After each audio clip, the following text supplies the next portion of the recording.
Okay, hi, and welcome to our Rig Run Recovery Zone. My name is Sarah, and today I'd like to introduce you to our sports psychologist, Don Vasey. Don is here today to discuss with us various psychological approaches that we can take to improve our relationship with exercise and some strategies that we can use to get us started and maintain our regular workouts. If you have any questions, just pop them in the chat box and we shall get around to them at the end. So it's over to you, Don. Thank you. Thanks. Well, hi everyone. Thanks for joining today. As I said, I'm here to speak about the sort of psychology of exercise. Take a look at some of our reasons and that we exercise, some benefits, and some of the psychological strategies that we can use. So, we're going to look at what are our reasons to start exercising. What good does it do us? What are some of the factors which can stop us even starting exercise? And then we'll look at some of the plans and strategies to keep going. So exercise adherence and some of the cognitive approaches and strategies to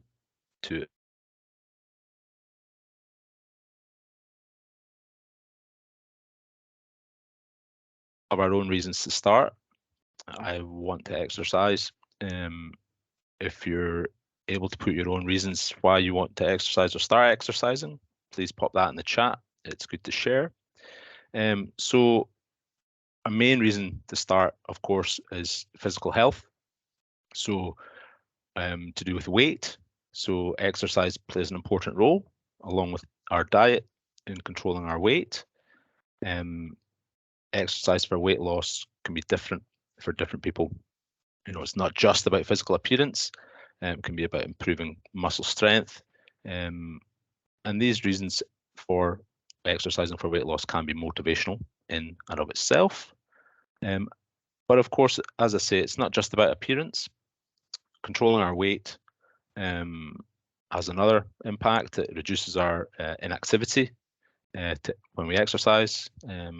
This sort of physical inactivity can be a risk factor in cardiovascular disease, which leads us to another side of physical health, looking after our heart. So regular exercise reduces our risk of mortality from coronary heart disease. It's been shown to prevent or delay development of high blood pressure. And exercise has also been shown to reduce blood pressure in people with hypertension, which again is a risk factor in coronary heart disease.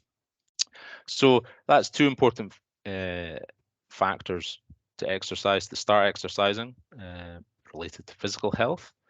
But what about mental health? So two factors in our mental health, so anxiety and depression are sort of main reasons to start exercising. For anxiety, all durations of exercise have been shown by research to reduce levels of anxiety. This reduction in anxiety after exercise occurs regardless of the type, whether it's in the gym, whether it's out for a run or a walk. So the intensity of that exercise or the duration of exercise. It could be I'm out for 20 minutes, it could be I'm out for 3-4 hours, whatever it is. The reduction in our anxiety after exercise occurs for all types of participants, whether you're young, old, whether you've been active for a while or whether you're just starting exercise.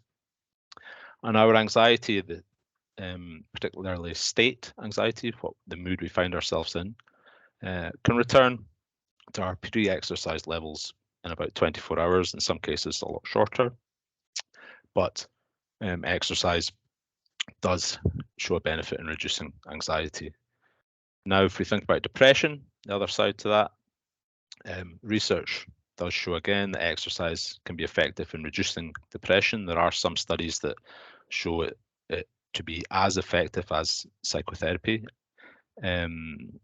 Exercise has shown to produce larger antidepressant effects when you're following a training program that lasts for at least 9 weeks. So a kind of mid to longer term training program will give you the best benefit. And both aerobic and anaerobic exercise is associated with reduction in depressive symptoms.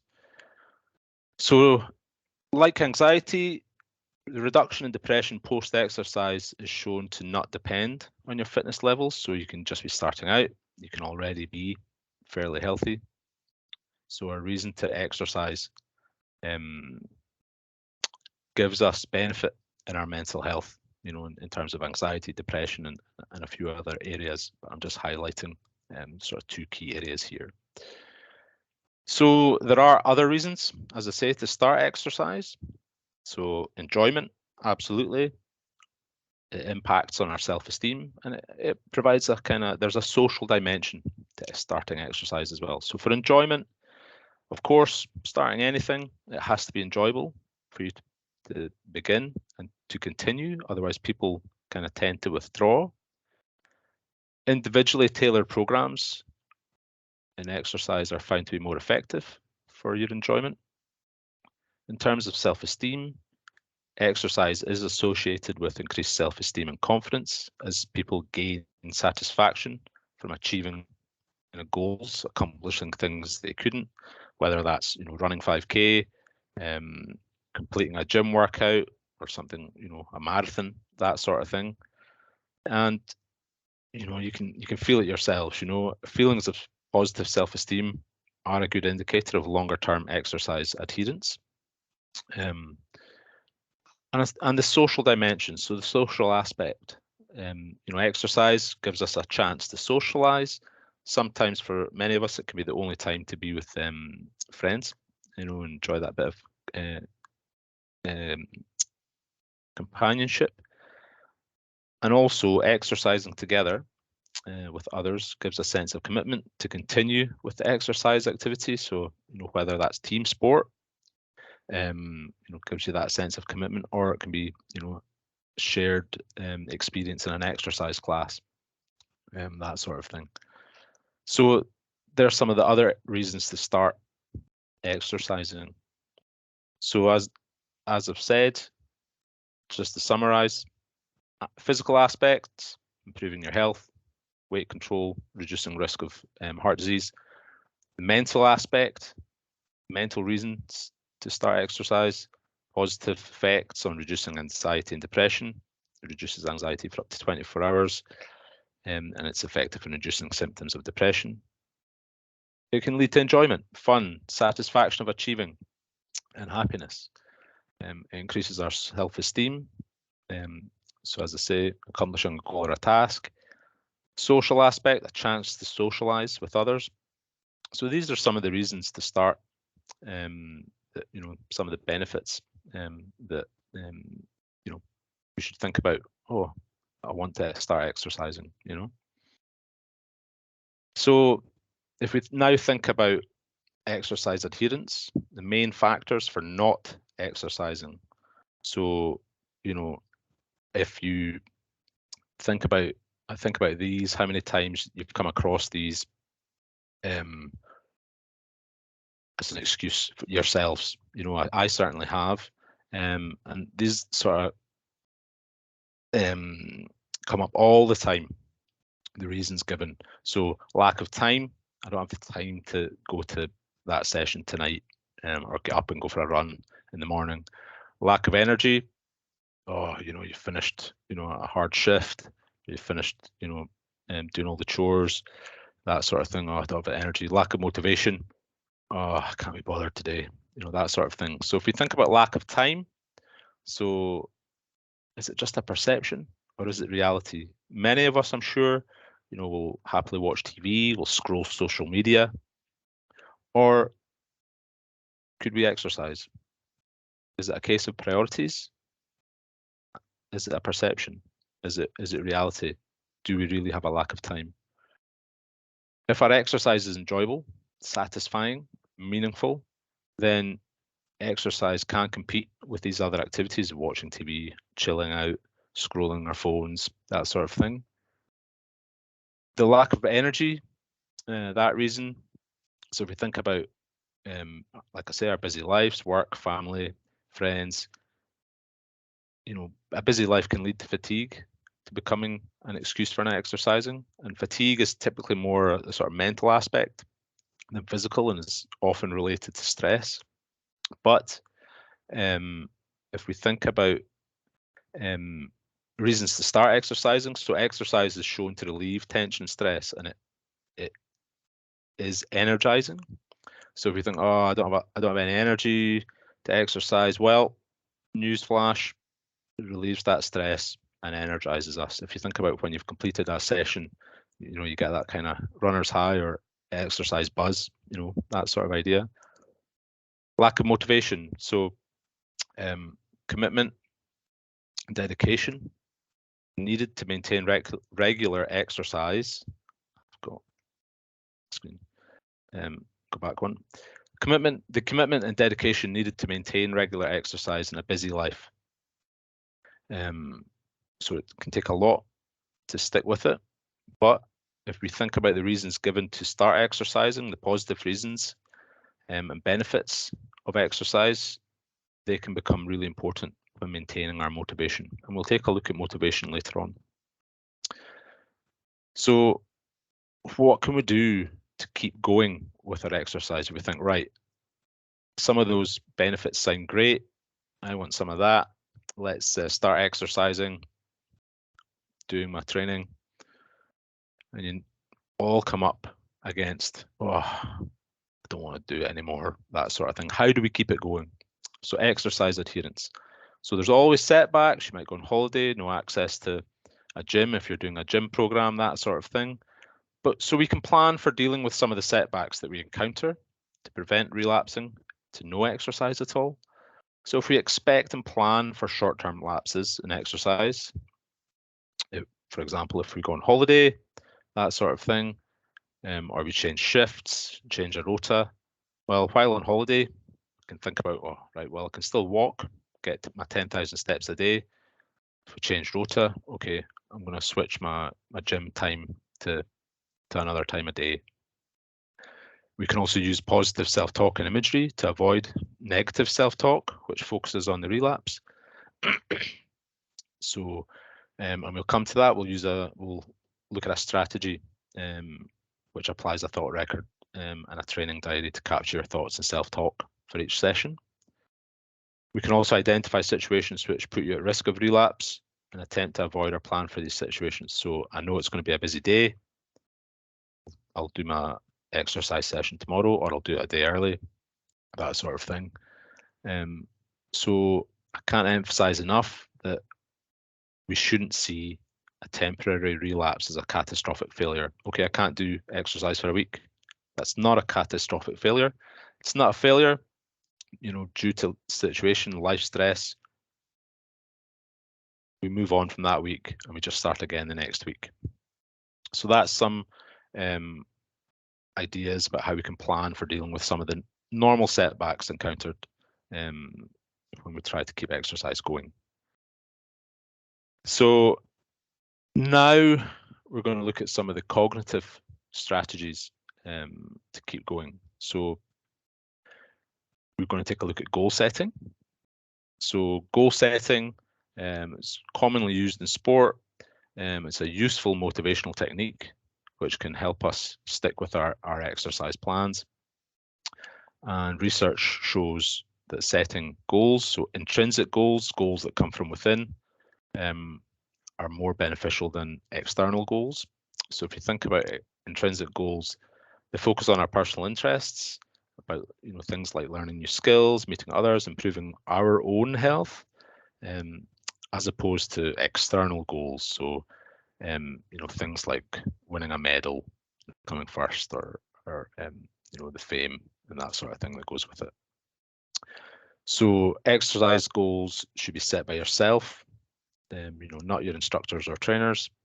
These goals should be flexible and not fixed, and the metrics should be let's say time-based. So I'm going to get my 5K time down, rather than I'm going to come in the top 3 for that 5K, because you can't control that. You can control bringing down your own time, for example. So let's take a look more deeply at building our goals. So I commonly use goal setting with clients, and I kind of use this kind of pyramid format and try to get them to climb the mountain. So goal setting, so we have 3 sort of levels of goals. So if we start at the foundation, so the process goals, so they're the foundation about how we think, act, and do. In this case, in terms of our exercise, and it's the most important part to focus on. So I'm going to follow my training program. I'm going to do 5 sessions a week. That sort of idea. Then if we build our foundation, it will let us move to our performance goals. So our performance goals help us achieve our outcomes, and they focus on our own standards and objectives. As I say, that's because these are within your own control, and they give us a standard to gauge our process. So we can, if we use the 5K training, for example, I think that's a good example to use. I want to run a kilometer in 6 minutes. If you start out, I want to run a kilometer in 7 minutes, I want to run a kilometer in 6 minutes, I want to run a kilometer in 5 minutes 30, whatever it is. That's your kind of gauge, your standard to gauge your progress. And then at the top, we have our outcome goals. So that's the focus of our ambition, the end result of our actions. So I'm going to increase my fitness, I'm going to strengthen my muscles, to enable me to reach running a 5K, whether we've started from couch to 5K, or whether we're just want to improve our times. So if you, just to recap on that, so if you plant your flag at the top of the mountain, I want to run a 5K as your outcome. For your performance goals, well, in the next month, in the next 3 months, I want to run a faster kilometer time, for example, and then 3 months after that, it might be a run an even faster kilometer time. And then the process goal, to enable you to run a faster kilometer time and be able to run the 5 kilometers, I'm going to follow my training program. I'm going to attend 5 sessions per week. So that would be your foundation, your process, letting you develop your performance standards and objectives, enabling you to complete your outcome goals. So keep these goals flexible. If you're not seeing progress, it's running a kilometer in 6 minutes, faster in 3 months. It might take 4 months, that sort of idea. So don't be put off by fixed goals. Keep them flexible and revisit them every time. But a question I like to ask clients is, well, what does your goal mountain look like? Is it to become healthier? Is it to reduce your risk of heart disease, that sort of thing? So you would take, sheet of paper, fill in your outcome goals, your performance goals, and your process goals, with the focus mostly being on the process for exercise adherence, and just work on your process to enable you to deliver on your performance and your outcome. Now I would turn to just having a motivation, MOT. So just checking in with yourself about, can we understand why we do a sport or a certain type of exercise? Can we understand what our goals focus might be in doing this?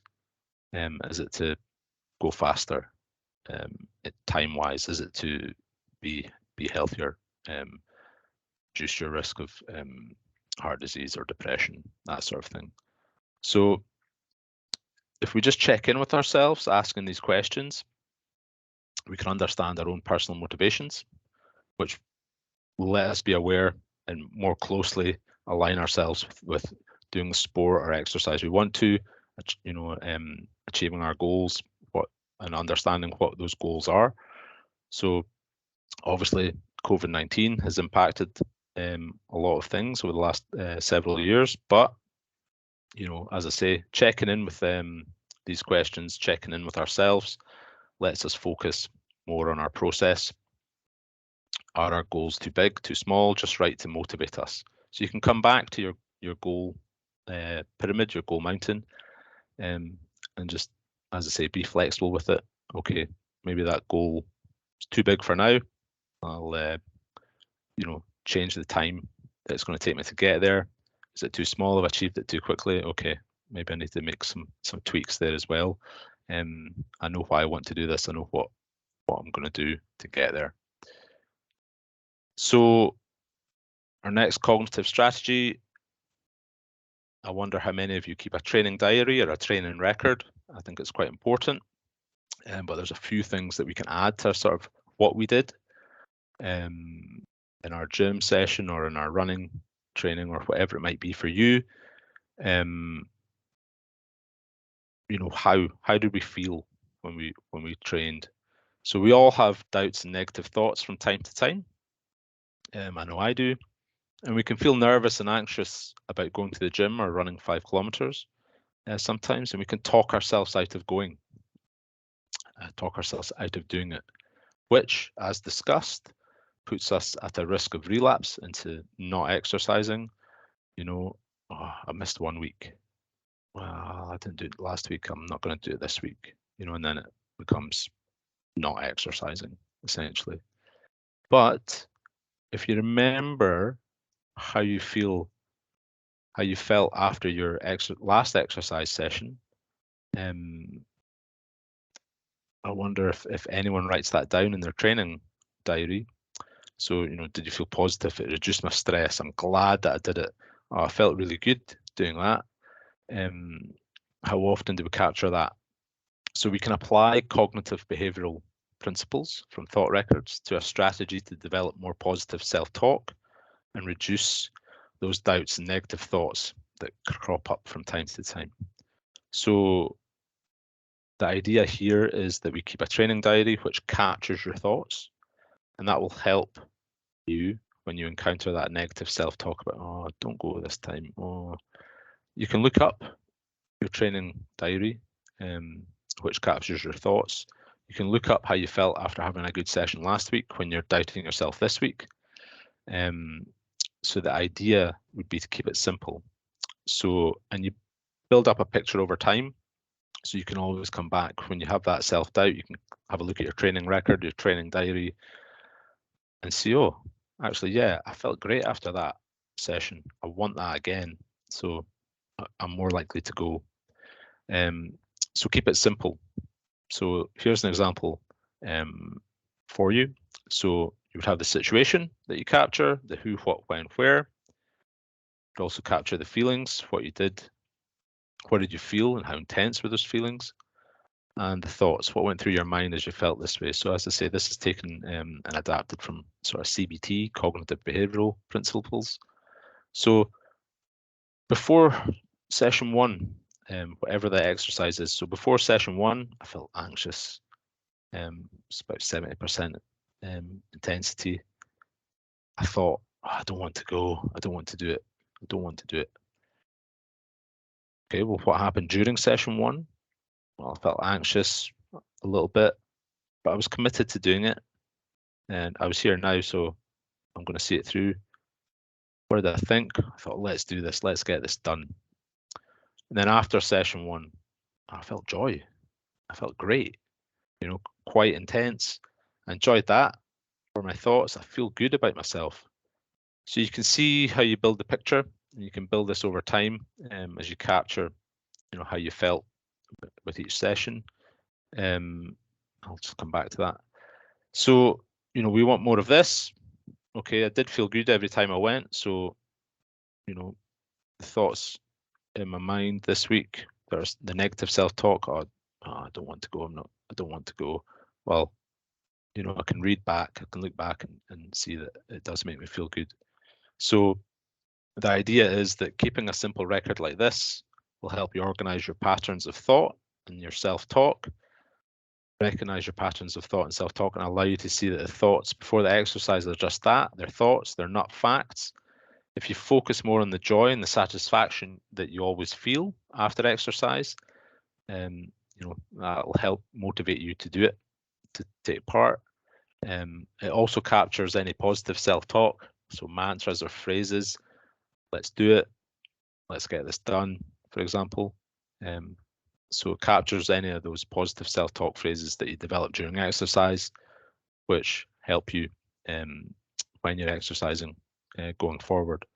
So just spending time on that, you can capture it after your session on paper, you can record it on your phone, for example, but just a record that you can build up over time, keep it alongside your training diary, about, keep it alongside what you did. This is kind of how you felt as you did it. So those are a few strategies. So if we think about the summary of exercise adherence, so the main factors for not exercising, so limited time, limited energy, limited motivation, but we can plan for dealing with some of the setbacks encountered to prevent relapse. So as I said, okay, I'm going on holiday, I might not be able to go to the gym, but I can definitely get my steps in, that sort of thing. Then we took a look at cognitive strategies. So we looked at goal setting, so that if we remember the outcome, performance, and process goals. We touched on kind of just having a motivation MOT check. Why do I do this? That sort of thing. And also keeping a training diary, sort of thought record, not just what you did, the reps and sets, but how you felt when you were doing it. So it helps develop your self-talk and motivation for going. That's it from me, the talk. So questions, I'm sure there's a few, but this presentation will be put on RigRun's website, I believe. So yeah. Okay, thank you very much, Don. We'll give people just a minute. If they want to type any questions, they can pop them in the chat box. That was really informative. Thank you. I just have one question. Yeah. If there is someone listening today who is perhaps struggling a little bit with their mental health, we talked a lot about how mental health is really improving your exercise is really beneficial to improving your mental health. So there's someone looking to start exercising, but the thought sometimes can be obviously quite overwhelming. What advice would you give to them to get them started? What's the first thing they should do? So I would say to seek out, if it's solely just in the scope of exercise, I would say to seek out kind of any sort of group that I'm thinking, particularly in Aberdeen, for example, the popular Couch to 5K group that helps us through, kind of fit like joggers, that sort of thing. So any sort of Couch to 5K, so doing it in a group setting, social setting, really helps you kind of start your exercise and see it through. So you're not isolated, you're not exercising by yourself, you're kind of committed, and the social support really does help. You realize you're not alone. So that would be one aspect of it. It's just solely on the sort of exercise side of things. Doing it in a group with that social support, I think, is really important when you're just starting out. Yeah, perfect. So do you think that kind of backs up the reason for the wanting to exercise needs to be intrinsic? It needs to be within you, and it needs to be for yourself rather than for anybody else. Absolutely. Particularly, I don't know how many of us are professional sports people, but absolutely, we're not out to get an Olympic gold. We're doing it for ourselves. Yeah, definitely. Okay, so with that then, why do you think that what's the most common reason you find that people stop exercising? So the most common reason would be the lack of time. Is the one that's generally given the most. The three that I put forward there are the three main. I know there are others, but lack of time sort of seems to catch almost everything, But as I say, it's kind of it's that reality.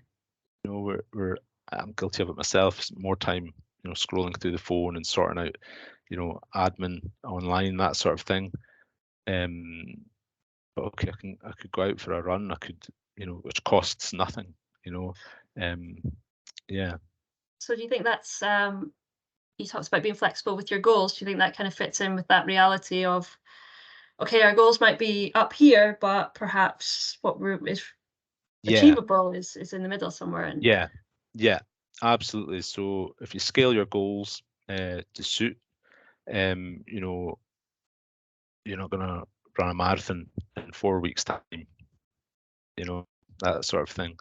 And we're all at different phases and places in our lives as well. So if you think, okay, well, I've I'm just trying to think of big life events. If we've just moved house, or if we've just had a baby, or that sort of thing, then there's different aspects.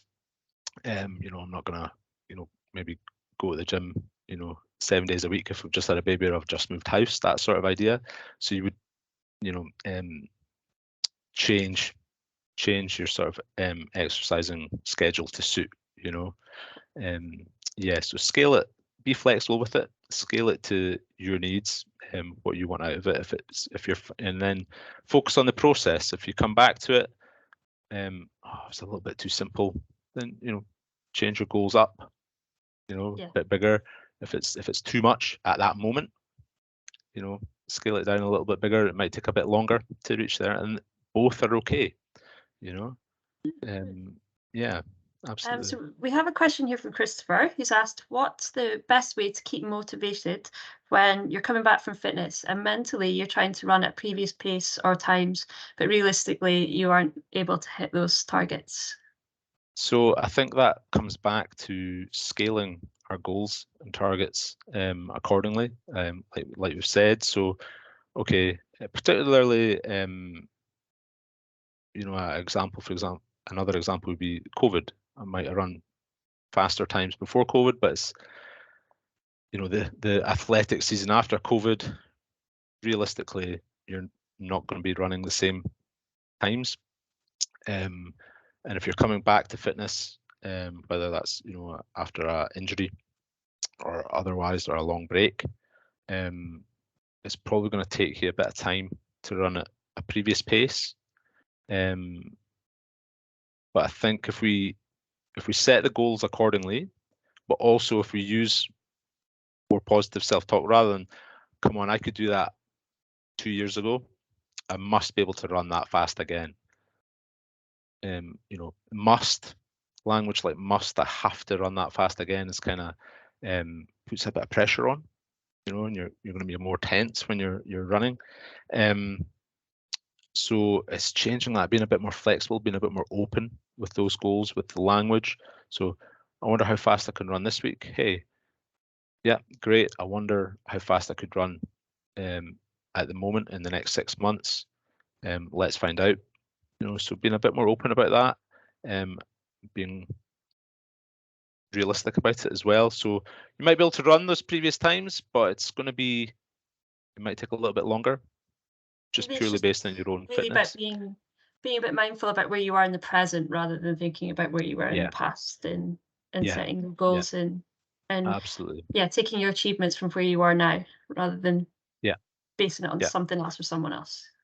Yeah, absolutely. So just being open, being flexible, and sort of changing that language just subtly enough to take that pressure off. I don't know what the starting point for Christopher is, but taking those sort of concepts and applying them would help. Yeah. Okay, perfect. I don't know. I think that's us. Christopher says thank you very much for the advice. Great. Thank you. Joy. Thank you very much, Don. That was Thank you. very insightful. Thank you. Hopefully we've kind of helped everyone now to set some goals and get them motivated for starting in September. Great. Perfect. Okay. Great. Best wishes to you all. Thank you. Thanks everyone for joining us. You. We'll see you next time. Bye-bye.